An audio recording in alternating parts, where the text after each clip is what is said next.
Le Seigneur soit avec vous. Et avec votre esprit. Bonne nouvelle de Jésus-Christ, selon saint Jean. C'était après la mort de Jésus. Le soir venu, en ce premier jour de la semaine, alors que les portes du lieu où se trouvaient les disciples étaient verrouillées par crainte des Juifs, Jésus vient, et il était là au milieu d'eux. Il leur dit « La paix soit avec vous ». Après cette parole, Jésus leur montra ses mains et son côté. Les disciples furent remplis de joie en voyant le Seigneur. Et Jésus leur dit de nouveau « La paix soit avec vous ». De même que le Père m'a envoyé, moi aussi je vous envoie. Ayant ainsi parlé, il souffla sur eux et il leur dit « Recevez l'Esprit Saint, à qui vous remettrez ses péchés, ils seront remis. À qui vous maintiendrez ses péchés, ils seront maintenus. » Or, l'un des 12, Thomas, appelé Didyme, c'est-à-dire jumeau, n'était pas avec eux quand Jésus était venu. Les autres disciples lui disent « Nous avons vu le Seigneur. » Mais il lui déclara « Si je ne vois pas dans ses mains la marque des clous, si je ne mets pas mon doigt dans la marque des clous, si je ne mets pas la main dans son côté, non, je ne croirai pas. » 8 jours plus tard, les disciples se trouvaient de nouveau dans la maison et Thomas était avec eux. Jésus vient alors que les portes étaient verrouillées et il était là au milieu d'eux. Il dit « La paix soit avec vous. » Puis il dit à Thomas « Avance ton doigt ici et vois mes mains. Avance ta main et mets-la dans mon côté. Cesse d'être incrédule, sois croyant. » Alors Thomas lui dit « Mon Seigneur et mon Dieu. » Et Jésus lui dit « Parce que tu m'as vu, tu crois. Heureux ceux qui croient sans avoir vu. » Il y a encore beaucoup d'autres signes que Jésus a faits en présence des disciples et qui ne sont pas écrits dans ce livre. Mais ceux-là ont été écrits pour que vous croyiez que Jésus est le Christ, le Fils de Dieu, pour que, en croyant, vous ayez la vie en son nom. Acclamons la parole de Dieu. Parce que tu m'as vu, tu crois, dit Jésus à Thomas. Heureux ceux qui croient sans avoir vu.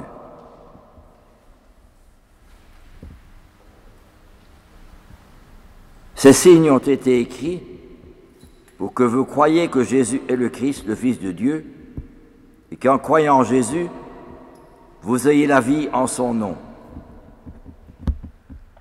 Qu'est-ce que c'est la résurrection dans notre vie de tous les jours?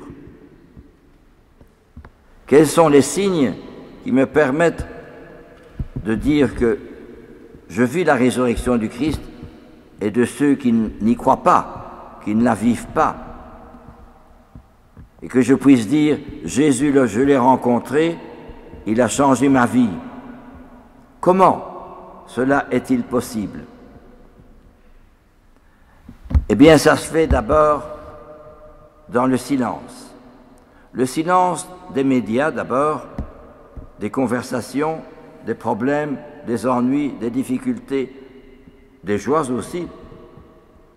Il faut savoir faire une distance entre le monde et la présence du Seigneur, mais il faut qu'il y ait une distance qui est celle du silence. Dieu n'agit bien que dans le silence. Et deuxièmement aussi, quand je suis seul.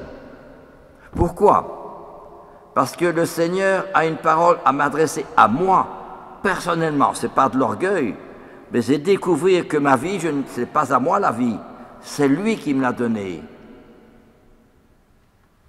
Alors je découvre qu'une relation personnelle entre Dieu et moi, c'est cela qui fait, je dirais, la quintessence, le tissu, la réalité de ma foi en Jésus.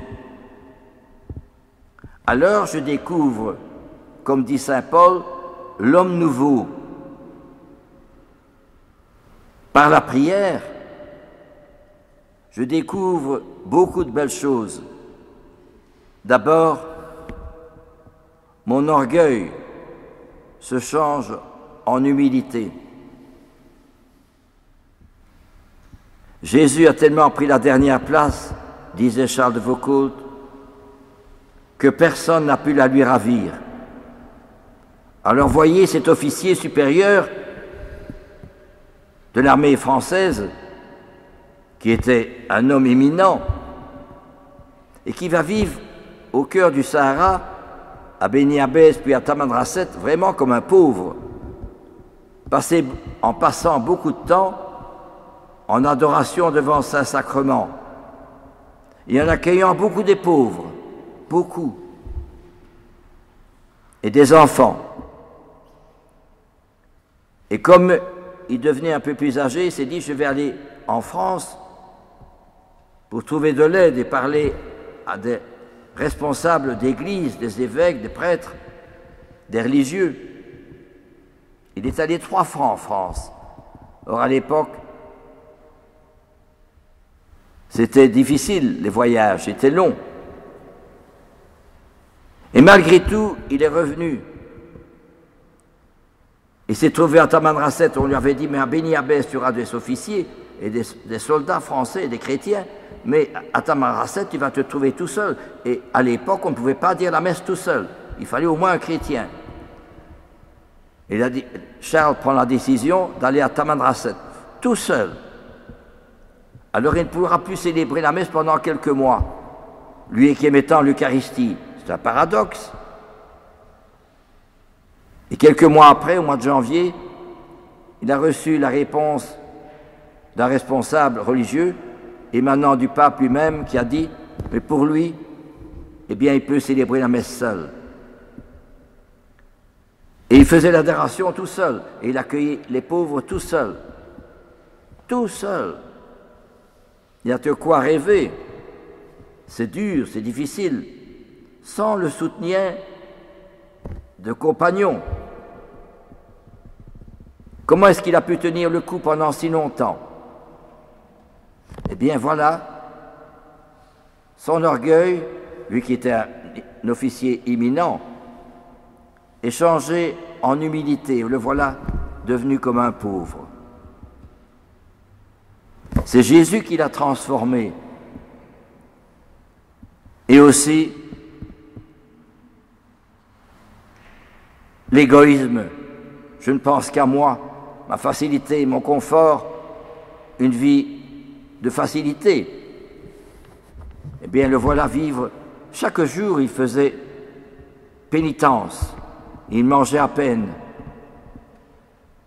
en se donnant aux autres. Il faisait l'ascèse, comme on dit. Et puis alors, le don de soi aux autres, la générosité. Il se privait pour les autres. Pour lui, aimer, c'est prier pour l'autre et se priver pour l'autre, surtout s'il ne le sait pas. Dieu le sait, ça suffit. C'était comme ça qu'il voyait les choses, tout le contraire de chez nous. Et alors aussi, il désirait, au lieu de l'angoisse, se remettre en question, eh bien, il trouvait au contraire la confiance et l'abandon.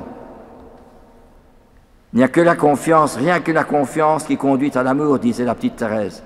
Eh bien, lui le vivait, comme Thérèse de Lisieux également. Ils ont été complètement transformés par la grâce du Christ ressuscité. Ils l'ont rencontré, Jésus, et ils sont devenus des hommes nouveaux, tous les saints d'ailleurs. Et alors également,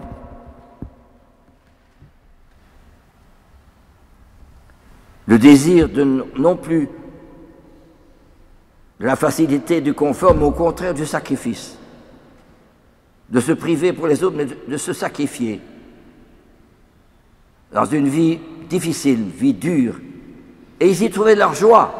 Alors que nous, tant de gens aujourd'hui, ils ont beaucoup de choses. On a tout ce qu'il faut pour vivre, mais on n'est pas heureux. Je me souviens, c'est dire bonjour à une personne qui avait tout ce qu'il fallait pour elle, chez elle, tout. Et cependant, à un moment donné, elle s'exclame, j'en ai marre de ce que je vis. Je suis toute seule, j'en ai marre, j'en ai assez. J'ai envie de me suicider. Tout comme ça, hein. Alors que Charles de Foucault, Thérèse de Lisieux et tous les saints, au cœur même de la solitude, au cœur même de l'échec, ils étaient comblés par la grâce et l'amour du bon Dieu. C'est ce que nous oublions si souvent, en tout cas moi. Parce que justement, pour qu'en croyant en Jésus, dit l'Évangile, vous ayez la vie en son nom. La vie, c'est la vie éternelle. La vie de Dieu en nous. Ce n'est plus moi qui vis, dit saint Paul, c'est le Christ qui vit en moi. Et voilà ce qui nous est proposé en toujours ces fêtes de Pâques, car vous savez, on ne dit plus le premier dimanche après Pâques, mais on dit le second dimanche de Pâques aujourd'hui. Avant, c'était le premier dimanche après Pâques. Maintenant, on dit le second dimanche de Pâques, pour dire que cette fête de Pâques se prolonge jusqu'à la Pentecôte. Pour dire que c'est important de méditer et de comprendre et de réaliser cette présence magnifique de Jésus dans notre vie. Je me souviens, on m'avait demandé dans une famille d'aller voir un jeune qui avait très bien réussi dans toutes ces années d'humanité.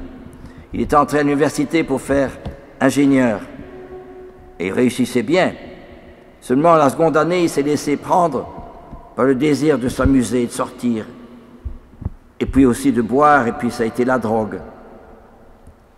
Alors j'ai été rendre visite aux parents parce qu'on me demandait d'y aller.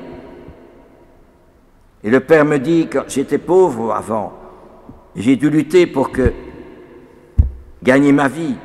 Et j'ai pas voulu que mon fils connaisse la pauvreté. Alors j'ai fait beaucoup pour lui. J'ai réussi, j'ai vraiment une chambre magnifique. Il avait tout ce qu'il voulait.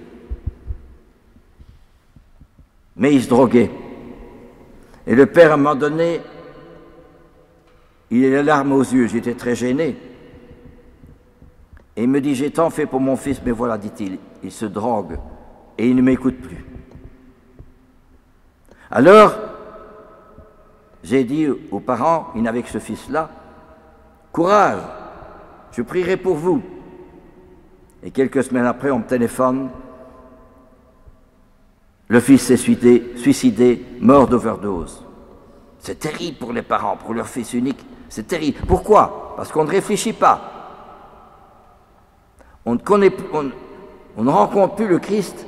Or, le Christ dit, la facilité, le confort, ça conduit à la mort. Mais le dépassement de soi dans la prière et le sacrifice conduit à la vie. Il faut toujours un dépassement. Un jour, un jeune vient me trouver. Il avait 25 ans, 26 ans. Il me dit, le plus difficile dans la vie et le plus important dans la vie, c'est de savoir se dire non. J'ai retenu ce qu'il m'avait dit.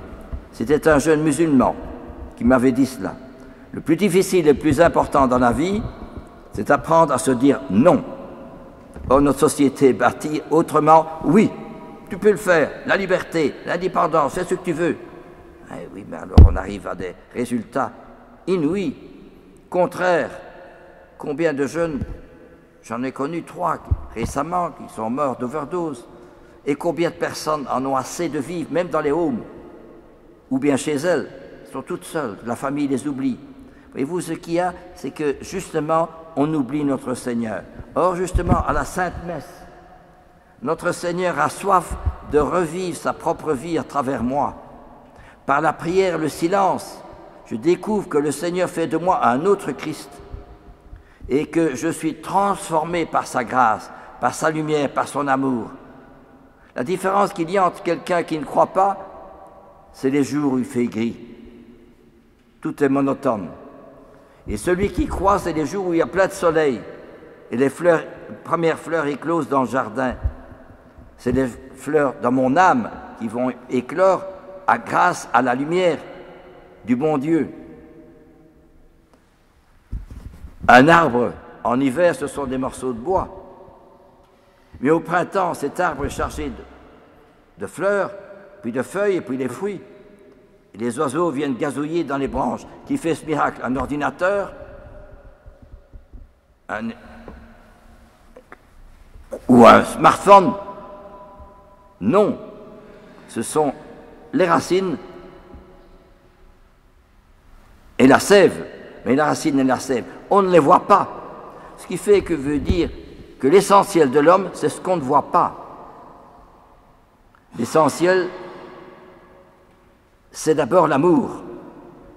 Quand vous entendez à la radio, et vous l'avez entendu, à la radio, j'écoute la radio, mais les nouvelles, les médias, des sportifs sur le vélo qui sont tombés, la clavicule cassée, le bras cassé, etc.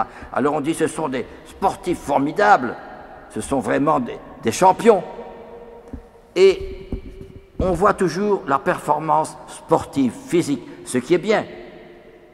Mais quel est l'essentiel de l'homme? C'est l'amour. C'est d'abord l'amour. Alors justement, on trouve la vérité. Mais si on voit tout le temps le résultat, l'efficacité, le rendement, eh bien non, ça c'est pas l'essentiel de l'homme, c'est pas la vérité de l'homme. La vérité de l'homme, c'est l'amour. Voilà ce que notre Seigneur vient nous dire. En croyant en Jésus, vous aurez la vie en son nom. La vie, c'est la vie intérieure d'amour de Dieu. Caritas Dei diffusa est in cordibus nostris, dit saint Paul. L'amour de Dieu a été répandu dans nos cœurs. Alors voilà, c'est ça qui est important de redécouvrir, que l'amour de Dieu, c'est comme le soleil dans notre cœur. Ce n'est pas seulement des mots, c'est une réalité. Amen. Alléluia.